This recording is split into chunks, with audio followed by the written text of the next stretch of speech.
আজ আমি তোমাদের সাথে একটা ভেটকি মাছের রেসিপি শেয়ার করব। তাহলে চলো ভিডিওটা শুরু করি। প্রথমেই মাছটা কেটে নিয়ে লবণ হলুদ মাখিয়ে আমি বেশ কিছুক্ষণের জন্য রেখে দিয়েছিলাম। তারপর কড়াইতে তেল গরম করে মাছগুলো বেশ ভালো করে ভেজে নিতে হবে। ভেটকি মাছের অনেক রকম রেসিপি হয়, অনেক ফিশ ফ্রাই, ফিশ কাটলেট, আরও না জানি কত কিছু হয়। তবে ভেটকি মাছটাই আমি অতটা পছন্দ করি না। হ্যাঁ, যদি ফিশ ফ্রাই, ফিশ কাটলেট এইসব কিছু হয় সেটা আলাদা ব্যাপার ছিল, কিন্তু মাছ মানে ভেটকি মাছের এরকমভাবে খাওয়া বা রান্না করাটা আমার একদমই ভালো লাগে না, মানে আমি খাইনি। আজকে যে রান্নাটা হচ্ছে সে রান্নাটা আমি ক্যামেরাটা অন করে দিয়ে আরও অনেক কাজকর্ম বাড়িতে থাকে সেই সমস্ত করছিলাম। রান্নাটা আমি দেখিও নি আর খাইও নি, ভিডিও শুরুতেই বলে দিলাম। তবে বাড়ির সবাই খেয়েছিল, খেয়ে মোটামুটি ভালোই বলেছে, তবে ঝালটা নাকি পরে আরও একটু লাগতো।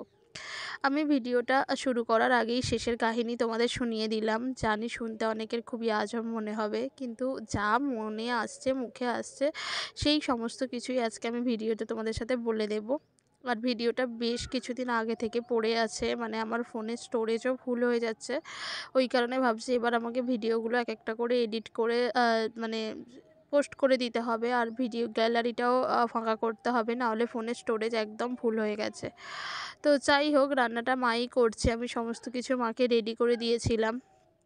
তবে পরে আমার মনে হয়েছিল সেদিন যদি আমি মিক্সচারে একটু শুকনো লঙ্কা পেস্ট করে দিতাম, সেই ঝালটা যদি দিত তাহলে হয়তো আরও ভালো হতো মাছটা। আমি কিন্তু মাছটা খাইনি, মানে খাইনি বলতে কি এমনকি ছুঁয়েও দেখিনি। তো যাই হোক, আর কি করা যাবে, সবার তো আর সবটা ভালো লাগতে পারে না, তাই না? তো বেশ বড় সাইজেরই মাছটা ছিল। আম মানে খুব একটা খারাপ না, বেশ বড়ই সাইজটা ছিল। তবে ওই ফিশ ফ্রাই, ফিশ কাটলেট এইরকম কিছু করলে হয়তো খেতাম। কিন্তু সেসব সময় সাপেক্ষ ব্যাপার, ওসব কখনো বাড়িতে বানাইও নি, তাই আর সেদিন অতটাও সাহস দেখাইনি ওই সমস্ত কিছু বানানোর। আর রান্নাটা তো মাই করছে, তোমাদের ভিডিওর শুরুতেই বলে দিলাম। আমি শুধু ক্যামেরাটা অন করে রেখেছিলাম। কিভাবে কি করছে না করছে সেই সমস্ত কিছু তোমরা দেখে নাও। আর এইটা কেউ বাড়িতে ট্রাই করবে কিনা সেটা আমি তো জানি না, কারণ আমি অতটাও পপুলার ক্রিয়েটার নয় যে আমার ভিডিও দেখে বা আমার রেসিপি দেখে সেটা কেউ বাড়িতে ট্রাই করবে। আর এই কথাটা তো আমি বলবোও না যে ট্রাই করো। হ্যাঁ, অনেক ভিডিওতে হয়তো বলেছি বা বলে থাকি, কিন্তু আজকে বলবো না। যাই হোক, বাবা আবার বলে গিয়েছিল যে মাছগুলো যেন বেশ কড়া করে ভাজা হয়।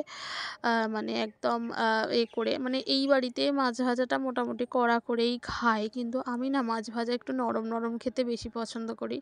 মানে একদম কড়া ভাজা, সেটা শুধু, শুধু ভাজা খেলাম তাহলে ঠিক আছে। কিন্তু ওই মাছের ঝালে যখন ওই কড়া মাছ ভাজাটা দেওয়া হয় না, তখন যেন আমার কেমন চামড়া, চামড়া লাগে। তাই মনে হয় মাছের ঝালটা বা এই ধরনের কিছুর জন্য ওই মাছের একটু নরম, নরম করে ভেজে ঝাল করলেই বেশি ভালো লাগে। তো যাই হোক, তাই মাকে বললাম, বাবা যখন বলেছে কড়া, কড়া করে ভাজা করতে, একটু কড়া করেই ভাজা করো, কারণ এটা তো আমি খাবো না। এইটার পরে আমি আবার তেলাপিয়া মাছের ঝাল আমার জন্য বানিয়ে নিয়েছিলাম। সেটা আমি নিজেই বানিয়েছিলাম। মাকে বললাম, তোমরা যেটা খাবে সেটা ভালো করে বানিয়ে নাও তোমাদের মতো করে, আর আমি যেটা খাবো সেটা আমি পরে আলাদা করে বানিয়ে নেব।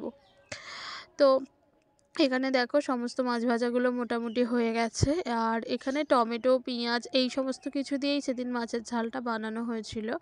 পেঁয়াজ তো দিতেই হবে, একটু বেশি করেই পেঁয়াজ দেওয়া হয়েছিল। আর এটা না ঝোল হয়নি, একদম শুকনো, শুকনো বানানো হয়েছিল। ঝোল করলে জানি না খেতে ভালো হতো কি খারাপ হতো, তবে ঝোল বানানো হয়নি। একদম শুকনো, শুকনো করেই মাছের ঝোলটা, মানে মাছের তরকারিটা বানানো হয়েছিল। পেঁয়াজটা ভেজে নেওয়ার পর আরও কিছুক্ষণ নাড়াচাড়া করে তারপর পেস্ট করে রাখা মশলাটাও মা দিয়ে দেবে। তোমরা কে কে ভেটকি মাছ খেতে পছন্দ করো আমাকে কমেন্ট করে জানিও। আমি তো ভিডিও শুরুতেই বলে দিয়েছি যে আমি ভেটকি মাছ খেতে অতটাও পছন্দ করি না। আজকে তো খাইনি, তবে অন্যদিন হলেও যে খেতাম এমনটা না, খেতাম না, কারণ আমার ভালো লাগে না ভেটকি মাছটা, যেন কেমন একটা গন্ধ, গন্ধ লাগে। মানে অন্য কিছু ফ্রাইটাই বানালে সেটা আলাদা, বললাম বারবারই যে ওটা আলাদা ব্যাপার ছিল, কিন্তু এমনি মাছের ঝাল, ভেটকি মাছের ঝাল আমার ভালো লাগে না। আর এখানে দেখো যেমন আদা, রসুন, টমেটো পেঁয়াজ, কাঁচা লঙ্কা বাটা এই সমস্ত কিছু দিয়েই এখানে মাছটা বানানো হয়েছিল। তবে কাঁচা লঙ্কাটা এতটাই ঝাল কম ছিল, এতটাই ঝাল কম ছিল যে কি বলবো যেন মনে হচ্ছিল এটা কাঁচা লঙ্কা না এটা মধু। মানে ভীষণ ঝাল কম, এত ঝাল কম কাঁচা লঙ্কা আমি কখনোই দেখিনি। অথচ এত মোটা, মোটা কাঁচা লঙ্কা ছিল। আমি ভেবেছিলাম এত বড়, বড় স্বাস্থ্যকর কাঁচা লঙ্কা তাহলে হয়তো ঝাল হবে। কিন্তু পরে দেখা গেল না, না, না একদমই ঝাল নেই। তো যাই হোক মা এখানে মশলাটা বেশ ভালো করে কষিয়ে নিচ্ছে। আর এরকমভাবেই কিন্তু আমাদের বাড়িতে রান্নাটা করা হয়। অল্প করে জল দিয়ে, দিয়ে কষানো হয়। তারপর আবারও সেটাকে গ্যাসের ফ্লেমটা হাইতে দিয়ে শুকনো করা হয়। তারপর আবারও জল দিয়ে আবারও ফুটিয়ে তারপর মাছগুলো ছাড়া হয়। মানে গ্যাসের ষষ্ঠী পুজো হয় আরকি। কিছু করার নেই। হ্যাঁ, যার যেমন রান্না বা যে যেভাবে রান্না করতে পছন্দ করে সবার তো আর রান্নার ধরন একই রকম হতে পারে না। সবার রান্না আলাদা ধরনেরই হয়। তবে আমার ওই বাড়ির মা কিন্তু রান্নাবান্নাটা খুব তাড়াতাড়ি করে আমি দেখেছি। কাঠের উনুনে রান্না করে তো একদম চটজলদি হয়ে যায়। কিন্তু এই বাড়িতে পুরোটাই তার ব্যতিক্রম। অনেকক্ষণ ধরে, অনেকক্ষণ কষিয়ে, অনেকক্ষণ রেখে তারপরে সেটাকে রান্না করা হয়। ওই বাড়িতে কিন্তু সেটা করা হয় না। তো যাই হোক এদিকে দেখো মা পরে মাছগুলো দিয়ে দিল। ঝোলটা এখন বেশ কিছুক্ষণ ফুটবে। ফুটে যখন একদম ঝোলটা শুকিয়ে যাবে তখন গিয়ে তরকারিটা নামানো হবে। নামানোর পরে একটু গরম মসলা আর ধনেপাতা কুচি ওপর থেকে দিয়ে দিলে দারুণ হবে। আমার এটা ব্যক্তিগতভাবে মনে হয়। তো তোমাদের দাদাভাই তো বলেছিল যে ও খাবে না। কিন্তু পরেও নিজেও লোভ সামলাতে পারেনি। মাছের কালিয়াটা দেখেও নিজে ১ পিস মাছ খেয়ে ফেলেছে। আমি কিন্তু খাইনি। যাই হোক চলো ঝোলটা এখন ফুটিয়ে নিই ভালো করে। আর তোমরা আমার পেজটাকে একটু সবাই মিলে ফলো করে দাও প্লিজ। আমার পাশে থেকো। এখন তো আমি ফেসবুকেও ভিডিও দেওয়া শুরু করেছি। তো চলো তাহলে ভেটকি মাছের এই ঝালটা তোমাদের কেমন লাগলো কমেন্ট করে জানিও।